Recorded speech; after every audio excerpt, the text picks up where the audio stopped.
In today's video, I've come here purely to show you how to stay on plan whilst traveling. So we're in Croatia for a week.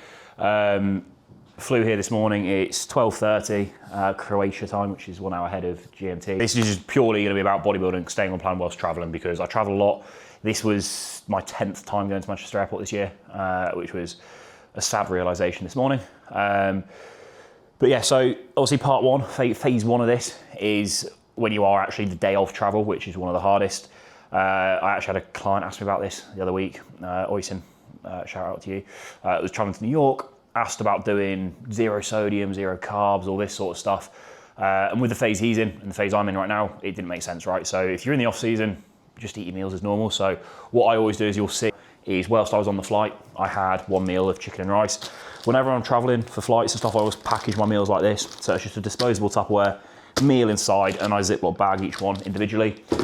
Horrendous for the planet, I'll be the first to admit it. Really, really not eco-friendly. Really convenient though, and I'm a convenience man. So I also have a second meal prepped, which is now my rice pudding, which I'm gonna eat now. Just in case there's any delays or anything, then I've got that to eat as well. And then with my carry-on bag, right, what another little thing I do just to cover myself is I'll just always throw in just an ISO clear packet, just in case there's a mega delay. I can't get a meal in, at least I can get some protein in, right? And that's about it. You don't need to overthink it more than that. You just got to be prepared, be organised, prep your meals. Don't rely on the airport food, or the airplane food, I should say, because that's going to be shit. So prep your meals, disposable Tupperware, like you can literally just nail this and then just bin it. That's what I did with my meal earlier. So then you're not having to carry it all around with you. It's dead easy. Plenty of water, and jobs are good. And so right now I need to do some check-ins we just got here. So I've got all my Friday check-ins to do, need to eat a meal, and then we are going to go and do our food shop, which is phase 2 of traveling.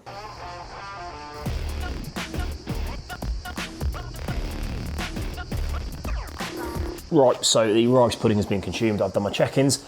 For reference, when I went out to America this year to compete, I took an entire 20 kilo suitcase of just food. Food items, kitchen utensils, supplements, all this sort of stuff. And that was because I was in prep, so I needed every single thing to be the exact same as it had been for the last 12 weeks. This holiday is very different. I'm only here for a week. There I was there for 2 weeks. So I'm here for a week. I'm in my off season, so I don't need to be quite as on it, meaning that, like, yes, I've brought some rice pudding, but I can also just go and do some oats. I can get an extra meal of rice, and if I need, I can go grab some potatoes. I can do easy alternatives, so I've not over-catered as much, whereas America, like, I probably over-catered by about 5 kilograms worth of stuff, just so I was, covered in case whatever happened. Carry on, I always take about 2 meals, depending on the length of the flight and the time of the flight, but I always like to fly early morning. So yeah, normally 2 meals. Then in my checked bag, I have this big sack of stuff. Now obviously Emmy's out here with me, so this also contains some of her stuff. She has just finished prep. We are relatively well behaved, although this is a quote unquote holiday, right? We both are still just pretty disciplined, like I am a professional bodybuilder at the end of the day. I know some people may be watching this, rolling their eyes, thinking, oh, you're on holiday, just fucking enjoy it. But to be fair, those sort of people probably aren't watching this video. I would also say there is degrees to needing to plan for holidays. That's another point I should probably touch on, right? If you're 16 years old, going on a family holiday for 5 days, do you need to do this much? No. What would my advice be to you? Take some whey protein, make smart choices with food. If you really want to stay on plan, realistically, it's 5 days, you're 16 years old. More food's not going to be a bad thing. Train fucking hard and get back, you'll be fine. For those that are competitive bodybuilders, in their 20s, metabolism's not quite as good anymore. Enjoy one too many pints, probably should be a little bit more on it. So we've got big old sack of rice pudding. On the topic of this, you've already seen a few of the like ESN do these fucking sample packets, right?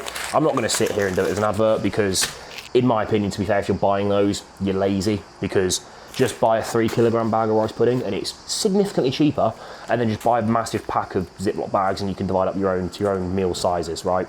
Because these are 100 grams, which are great, but who's actually having exactly 100 grams of rice pudding every meal? They're really convenient, but they're also expensive for what they are. Obviously ignore, like, I'm pulling out like 1 million packets of electrolytes. Reason for that is it is 35 degrees here in Croatia, and I don't deal with the heat well. I'm going to sweat a lot, so I've just bought 2 sachets a day just to cover me. Right then, moving on. I've bought a load of ISO clears, again, just because if I'm going out for the day, right, I just want to throw a few of these in my bag just so I've got it. Reason I do ISO clear is because you can just mix it with water and it's dead easy. I don't care about having normal whey, like milkshakey wheys with water. I just think ISO clear is just a bit nice if I was actually going to drink it. I tend to do the milkshakey wheys, Leon cereal, that sort of stuff as a whey paste if I'm going to eat it. So, I've also got 2 sachets of Crank Pump Pro because I am training twice whilst I'm out here. The rest of the time it is a deload. Finally then, I've got a massive sack of weighed out whey protein. So, cinnamon cereal, Leon cereal. I'm a big advocate of whey protein. I love the stuff. Not everybody consumes anywhere near as much as I do. But if your meals are chicken and rice 6 times a day because you're boring, great, you get out here, you go to the shops, you buy it, you don't need to meal prep it. So all the supplement stuff I prep quite heavy because a lot of my diet involves it, and it always has long before I was sponsored. I just fucking love cream of rice, rice pudding, whey proteins, whey and cereal, all those sort of stuff. I've just always eaten like that. Proper degenerate, old school bodybuilders would fucking despise me. I am the epitome of new gen, easy and convenient, no hard work, pure genetics and drugs. Next little tip is just, if you take as many supplements as I do, which most of you probably don't, anyone who's serious into bodybuilding already does this, but a more logical thing to do would get one like this size, where you just got your little different sections for like your little tablets that you take. Supplement wise, for most people, a vitamin, an omega-3. If you're assisted, you need a lot more, let's be honest, it depends on your blood work. I do fall into that category, so as you can see, I don't know if the screen can pick this up. This is like I assume it's like a tool organizer for like screws and shit, or I don't know, just bought it on Amazon, right? It wasn't expensive. And then I just Sharpie on what the supplement is, how many tablets I need to take per day, and then throw them in there for the day. So I've literally got like gut support, omega-3, B6. I'm not gonna go through them all, but like all my usual subs, majority of which from ESN. Some aren't from ESN though. But yeah, and then it's just dead easy, look, like Heart Stack, 3 tablets, Probiotic, 1 tablet, NAC, 3 tablets, Q10, 1 tablet, like magnesium, that's been a staple. Dream Sleep, but then there's been other ones that have just gone in, like Betaine HCl, now food's a lot higher, that's just gone on there, so it's easy, can change it. Mine's been through the wall, so it is duct tape. All your supplements, just prep them and bring them out, and then realistically, even if you don't consume whey protein as much as maybe I do on a normal diet, if you've got it out here with you, it just makes life easier, okay? If you're struggling for protein or meal, you go out for dinner and you get a fucking pasta dish with fuck all protein in it, then you just come back and nail a protein shake. Yeah, okay, it's not really perfect, but it's going to be way better than not having any protein for a week, and it's really easy to bring out here, and you've got it at home anyway. So to me, that's a no-brainer.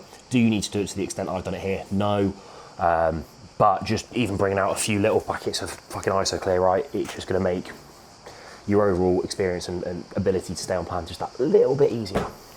Bring a scale with you as well. That's a bit of a no-brainer. Don't feel like I really need to say that. Right, final thing. You're not always going to have the luxury for this. If you can, book an apartment with cooking facilities and a fridge. And if you're lucky, get a fucking sick view as well. But obviously, you can then meal prep, right? Makes life easy. If you are in a hotel, 99% of hotels, especially in the UK, but even most other places apart from America, will have a kettle in the room, meaning that you can get boiling water. If you take a bowl, rice pudding, and some whey protein, you can make a meal, right? You can get plenty of carbs in, plenty of protein in, and all you need is a kettle with hot water, and the meal's the exact same as normal. So that's about it. We're gonna go shops, I'll catch you there.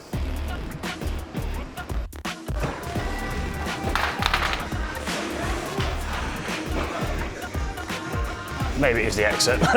I cannot speak any Croatian, but looks like chicken to me. Yes, chicken. Chicken, yeah or no? Yeah or nay? That is 600 grams. We're gonna need a lot. Which one? Yeah, but that one say Gemma? Yeah, I don't know. I'll get this one. Right, finished in the shop. Shout out us. Right, back from the shop. I'm not going to go through this in crazy detail because it's pretty self-explanatory what I've got. If you've seen my full day of eating, you kind of know what my diet looks like. The only slightly exciting thing is I've got a different cereal because they didn't have Cocoa Pops, so I thought we'll live a little. Got a good amount of chicken that will probably last us half the week, and then we'll just go buy some more fresh rather than buying chicken that's going to go out of date by the end of the week. With that as well, I always buy chicken seasoning when I get out here. No idea what this is, it just was the only one with a picture of the chicken on the front, so I thought, yeah, that must be the right one. Got a nice Croatian ananas and mango drink, which means banana, if you want some translation. Then we've got some Greek yogurt, rice, oats. You could, like, if you've got space in your suitcase, very easily bring these out with you. And then a very pathetic bag of frozen fruit, because this little bag was like €6, so we bought 400 grams. We'll go and buy more from a different shop once we've gone through this, but I also got some ketchup to make the chicken and rice taste nice. This is the only ketchup they had, unfortunately. No zero sugar, but I'll live. That is that for the food and supplement side of things and how I prep all that. Then I talk through training a little bit when I go to the gym, which probably won't be till tomorrow because it's 4 p.m. now. Some people like to land and go straight to the gym. I think Jay Cutler was renowned for that, which I absolutely understand, especially if you're flying sort of transatlantic and there's a significant time zone shift. Here, there's not. Obviously, we're 1 hour ahead here, so there's no big difference. I don't tend to like training on a day that I fly. Typically, I'm pretty dehydrated after I land because it's just impossible to drink a lot of water on a flight because they just give you tiny little cups of like 200 ml. So yeah, I don't like to train. I just feel like it's a recipe for injury / for a very subpar session because it's always a long day, so I'm going to be tired, not going to be very well hydrated. So I tend to just leave it. I much prefer to get here, get settled, get to the apartment, do my food shop so that I know that I'm sorted for the rest of the week, and then get a good night's sleep. Tomorrow I've then got all my normal meals, don't have to go to the shops or anything, and can be in a regular routine, which makes life easier. Right, good morning. It's the next day. It's currently 10 to 7. As you can see, I'm out on a walk. My unbranded morning energy drink, right, because I'm keeping routine the same, which is the next part of this. So at home, as you always know, I get up and I do my fasted cardio, which for me is walking on a treadmill at a slightly higher pace than this leisurely stroll is right now. But whilst I'm travelling, obviously I've not got access to a treadmill. I'll be totally transparent and say I'm not arsed enough to go walk to the gym to get on a bit of cardio equipment there. So 98% of the time when I travel, my morning cardio just turns into a morning stroll. One, because I like to see the area. All right, I'm just walking down to like the little harbour down here. You won't be able to see it yet, but I'll show you when I get there. So routine's staying the same, and it just keeps me so much more consistent because I've got my steps in, got like a decent amount of expenditure, because that's another thing. Like if you are travelling and you are going to enjoy a bit more food, like if you're not going to be quite on it, as perhaps I showed with my food, then best thing you can do is just keep the expenditure dead high. You know, walk places. I took the stairs this morning. We're staying on the 14th floor. I took the stairs down. I'm not getting the stairs back up, and I'll probably never get the stairs again because it took me 5.5 minutes to get out of the apartment. But stupid things like that will make a big difference. Right, walk completed it, mate. Was meant to go to the gym right now. However, poor planning on my part. It is Sunday, because we're deep in Europe. Sundays just don't function, so everything closes, which you got to respect. So I can't actually go and train today. But yeah, when you come in here, like it's a deload for me. Kyle doesn't actually want me training at all, but I want to train at least once or twice this week. But yeah, so if you know you're coming out on holiday, wreck yourself leading into the holiday so that you know you redline all your training, do stupid amounts of volume, just force yourself to need the deload basically, and then you can just relax that a little bit, and your body basically just needs it, which is very much where I'm at the moment. Right, I'm not just going to follow my regular 5-day split. I'm just going to change it and do upper and then lower. Is usually the go-to. When I'm traveling, I'll just do upper lower. And also, I would not try to train as heavy as you normally do when you're in your normal gym on your regular machine, because it's all going to be different machines. You're also going to be, as I said, dehydrated, and you're not in your usual routine, so it's going to be much easier to injure yourself, and there's no point risking that. So for me, I always go a lot lighter, a lot more volume, usually do about 3 sets of stuff, shorter rest time, a little bit more of a pump workout, but I hate the term pump workout because you're still training hard, still forcing adaptation, but that's typically what I do when I'm traveling. So that is the plan for later this week. The final thing is just when you're eating out, which I'll get to this evening. Em and I are going to go out for some food, and it's about a sort of making smart options and not just being a fat fuck, right? There's a time and a place for being a fat fuck, and trust me, there will be that time and place this week for myself, but today it is not that time, so it will be a smarter choice made with food this evening. Right then, we are at dinner, so we've come to a fish place because fish is healthy. So Part one, choose a smart place. We are at the Adriatic seafood place. It's quite a lot fancier than I was anticipating. Part one is just order water, right? Bottled water here because the pipes are old and I'd get very ill and shit myself if I drank the tap water. Obviously it's a fish place, it's sushi, we're by the coast, it's all seafood, it's all pretty clean. We're probably going to get a platter of sushi. I'm thinking the romance and split, very nice. We'll get that, and then I might get an actual main as well, just because sushi is not very filling. Making smart choices, basically, so that I can still experience the holiday, enjoy the holiday, and not become a fat fuck, which is the plan. Right then, the food has come. We have romance and split, additional cucumber maki, salmon maki, and a dragon roll. Just a shitload of sushi. I'm very excited for, so let's get into it.